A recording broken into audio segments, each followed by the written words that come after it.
आम विधायक कार्यक्रम को मु स्वागत कर स्वाधीन निर्वाचन तारीख जी पाखे आसूची राजनीतिर ताती धीरे धीरे बढ़िया लगी कहीं जब देखा भुवनेश्वर जदि विजु जनता दल कथा कहवा कि बीजेपी कथा कहवा कि कांग्रेस कथा कहवा कि जो भाव में तीन जन प्रार्थी जो मैंने अच्छा जो राजनीतिर सरगरम बर्तमान बढ़िया लगी आम पाखे कांग्रेस जी प्रार्थी अच्छा यासिर नवाब सहित आम सीधा साल कथा भाई कौन कहे आपणकर बर्तमान जो राजनीतिर स्ट्राटेजी कौन रही राजनीतिर रणनीति बर्तमान आप कौन रखी रणनीति तो निजर अच्छी आम करुचु से गणमाध्यम कहीदे से विरोधी मान सहायक हो आम सदा सर्वदा चाहूँ प्रत्येक लोक मान पाखु जीवु लोक मान पाखे पहुँचबू एवं जो आमर जो कांग्रेस ग्यारंटी कार्ड देती एवं 5 वर्ष भितर जहाँ सुजोग देते जहाँ भोट देते तांको पर विचार करंतु आमे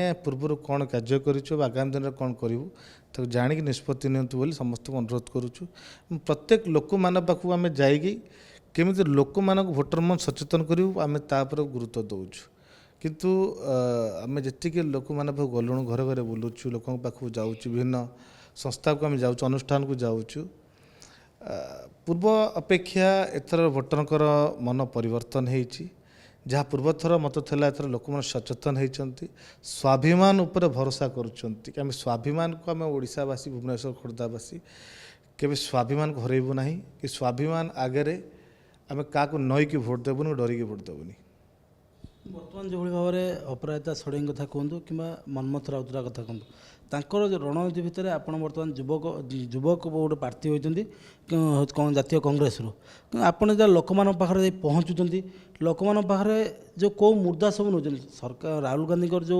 ग्यारंटी मुद्दा नौ मुझे कथा तो कहि ना विषय सब जानते किंतु मु जहाँ करके आसी कांग्रेस दल कौन करके आसी एवं आगामी दिन में कौन करूँ आम जो ग्यारंटी कार्ड नहीं कि जाऊँ जो मुद्दा रखीचु ये मुद्दा ग्यारंटी कार्ड आम अन्य राज्य जो कांग्रेस सरकार करके आसीचु एवं जहाँ ओडिशा आज पर्यंत विकास जहाँ भी किसी कांग्रेस समय जो विकासटा अटकी जाटा केमी आग को नहीं पारिबा को बड़ी भाव में कांग्रेस योजना को बाट बणा करी मिछ कहीकि माने निज सरकार शासन में बसिले एवं दीर्घ दिन बसला पर लोक मान विश्वासघात कले एवं निश्चित ताकू नहीं कि आम लोक पाखक जाऊँ लोक मैंने ग्रहण करुँच सर्वप्रथम आप देखिए साधारण लोक मैंने विश्वास रे भोट देते उभय बीजेडी और बीजेपी सरकार को किंतु जो विश्वास रे भोट देते विश्वासघातक कर लोक मान धोखा दे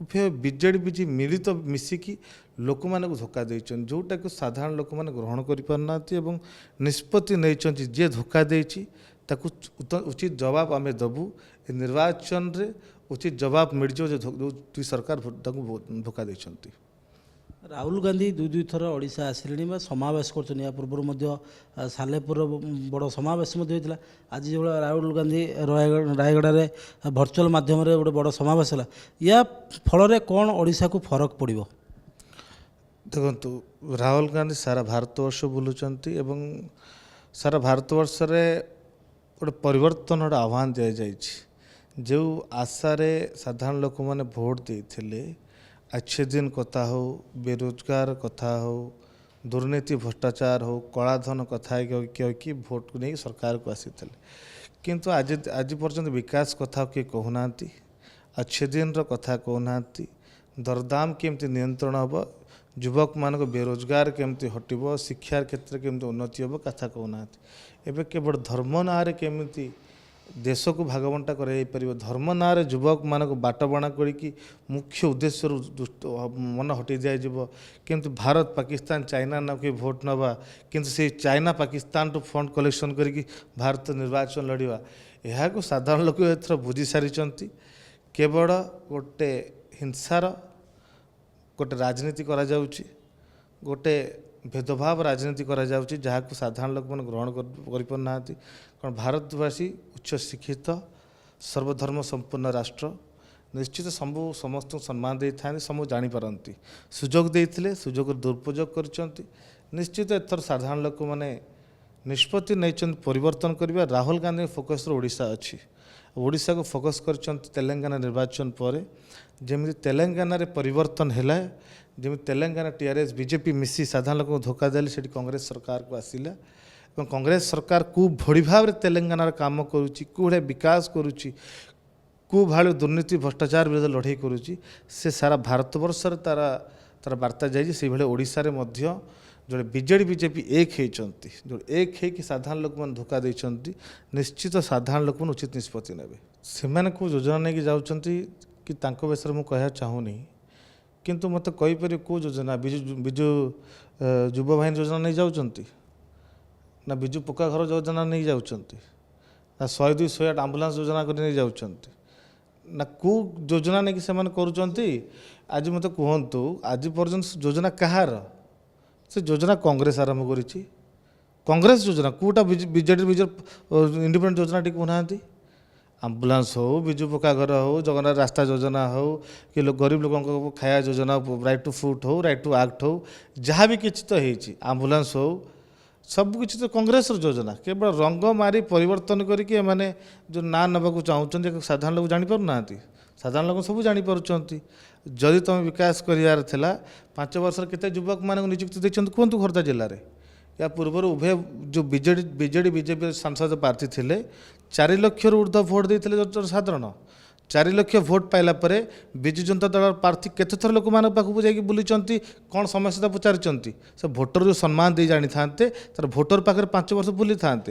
ଯାହାକୁ ବିଜୟୀ କରି ଛାଡ଼ିଲେ, ସେ 5 ବର୍ଷ କ'ଣ କରିଛନ୍ତି ହିସାବ ଟିକେ ଦିଅନ୍ତୁ। କେତେଥର ଲୋକମାନଙ୍କ ପାଖରେ ଛିଡ଼ା ହେଇଛନ୍ତି, କେତେ ଲୋକଙ୍କୁ ଦେଖା କରିଛନ୍ତି, ଲୋକମାନେ ଖୋଜିଲେ ସେମାନେ ପାଇନାହାନ୍ତି। ନିଜ ଯେଉଁଟା ଯୋଜନା କଂଗ୍ରେସ ଯେଉଁ ଯୋଜନା ଗୁଡ଼ାକ କରୁଛନ୍ତି, ଯୋଜନା ପ୍ରଥମେ ନିର୍ବାଚନ ଥୋପ ଉପରେ ଯୋଜନାକୁ ଲୋକଙ୍କୁ ବିଶ୍ୱାସ କରିବେନି। 5 ବର୍ଷ ଲୋକମାନେ କହିଲେ ଭୁଆଁ ବୁଲେ, ନିର୍ବାଚନ ସମୟ ଆସିଲେ କିଛି କଂଗ୍ରେସ ଯୋଜନାକୁ ରଙ୍ଗ ମାରିକି କିଛି ନୂଆ ଯୋଜନା କରିକି ଏମାନେ ନିର୍ବାଚନ ପରେ ବନ୍ଦ କରିଦେବେ। ତ କୁଆଡ଼େ ଏ ଜିନିଷ ମାନେ କାହିଁକି ଲୋକମାନେ ବିଶ୍ୱାସ କରିବେ? ଯୋଜନା ଯଦି କେହି ହେଇଛି, କଂଗ୍ରେସ ଅମଳରେ ହେଇଛି।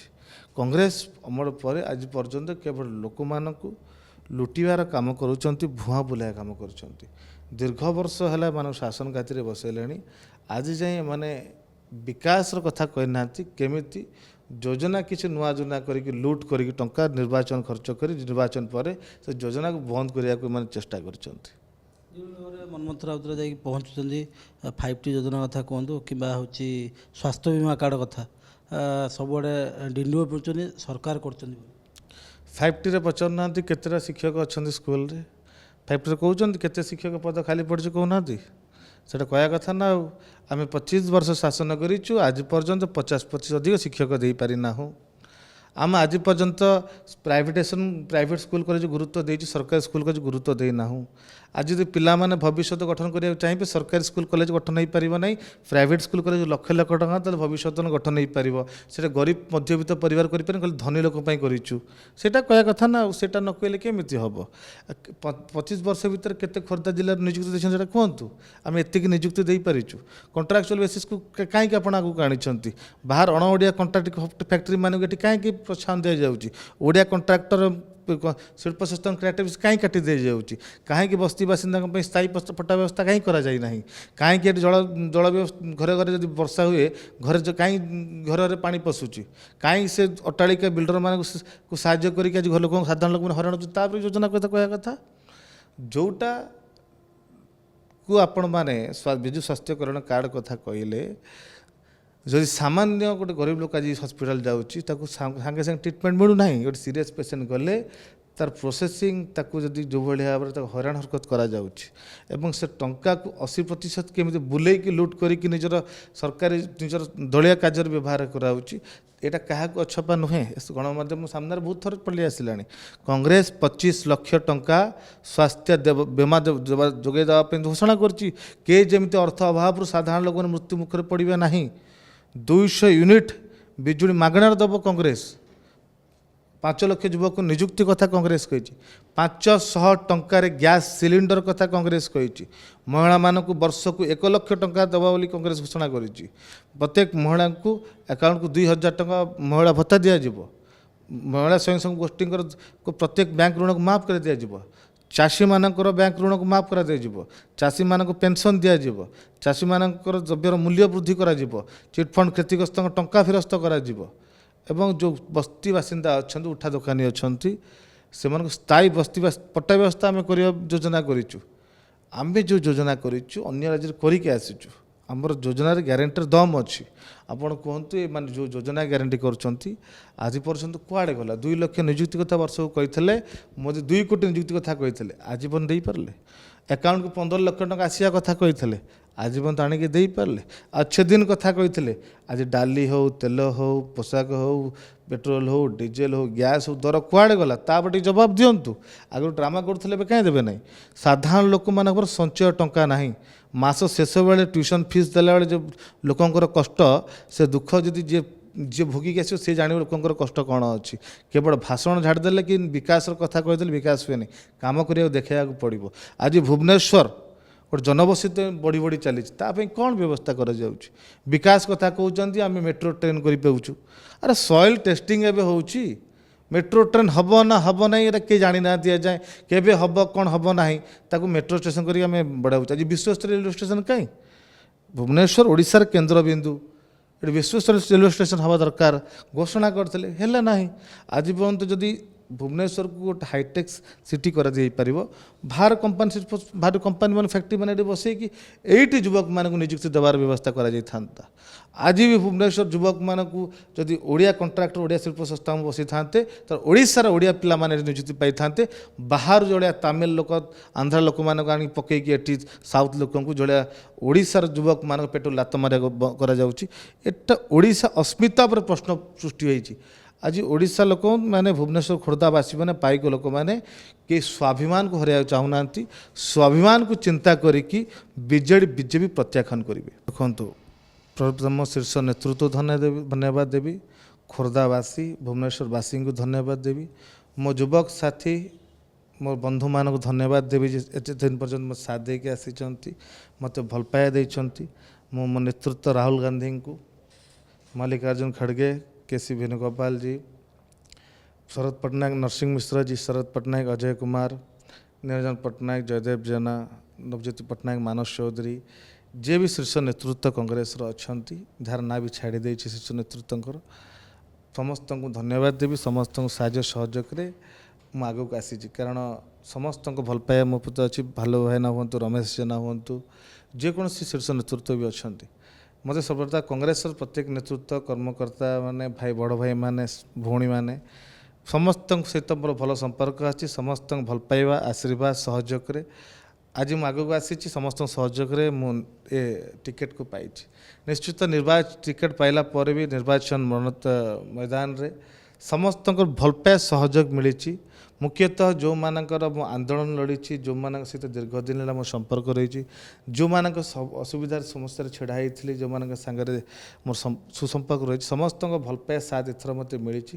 ନିଶ୍ଚିତ ମୋତେ ବହୁତ ଶକ୍ତି ଯୋଗାଇଛି ଏବଂ ଆଶା ବି ଅଛି ଗୋଟେ ଇତିହାସ ରଚିବ ଖୋର୍ଦ୍ଧା ଲୋକସଭା ସଂସଦୀୟ କ୍ଷେତ୍ରରେ ଏଥର।